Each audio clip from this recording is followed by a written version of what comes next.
ভারতের পরবর্তী কোচ হওয়ার দৌড়ে এগিয়ে গৌতম গম্ভীরই।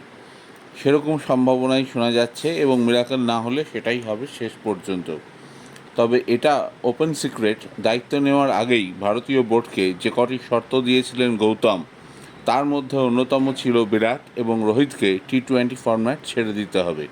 বিস্তারিত বলছি, তার আগে একটা রিকোয়েস্ট, আমার চ্যানেলকে বেশি করে লাইক অ্যান্ড সাবস্ক্রাইব করুন। এছাড়া রবীন্দ্র জাদেজা সম্পর্কেও খুব একটা পজিটিভ মানসিকতা রাখেন না গম্ভীর। মহেন্দ্র সিং ধোনির প্লেয়ার বলেই মনে করেন তাকে। তা বিশ্বকাপ জয়ের রাতেই ঘোষণা হয়ে গিয়েছিল টি-20 ফরম্যাট ছেড়ে দিচ্ছেন বিরাট এবং রোহিত। আর আজ সকালে রবীন্দ্র জাদেজা জানিয়ে দিলেন দেশের জার্সিতে আর টি-20 খেলবেন না তিনি।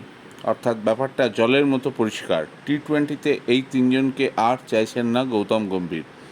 এটা হয়তো সঠিক পথ বলা যেতেই পারে, কারণ শুভমান গিল, রিঙ্কু সিং, শশাঙ্ক সিং, ঋতুরাজ, ঈশান কিষান, শ্রেয়াস আইয়ার, আবেশ খান, খলিল আহমেদ, অভিষেক শর্মা, হর্ষিত রানাদের মতো এক ঝাঁক তরুণ অপেক্ষা করে আছে ভারতীয় ক্রিকেটের পাইপলাইনে। আর কে না জানে টি-20 তরুণদের খেলা। তাই কয়েকজন সিনিয়র যদি জায়গা ছেড়ে না দেন, এরা কিভাবে ঢুকবে দলে? তাই গৌতমের ভাবনা সম্পূর্ণ ভুল এটা বলা যায় না।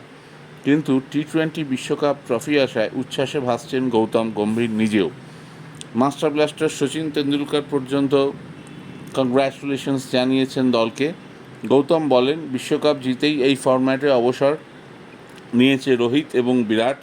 স্ক্রিপ্টেও এমন লেখা যায় না। বিরাট এবং রোহিত দুজনেই মহান ক্রিকেটার।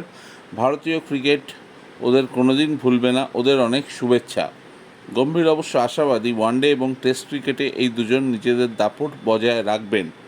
কিন্তু কথা হলো, চ্যাম্পিয়ন হওয়ার পর শচীনকে কাঁধে নিয়ে যেমন ঘুরেছিলেন বিরাট কোহলি, এবার বিরাট কোহলিকে কাঁধে নিয়ে ঘোরার কেউ ছিলেন না।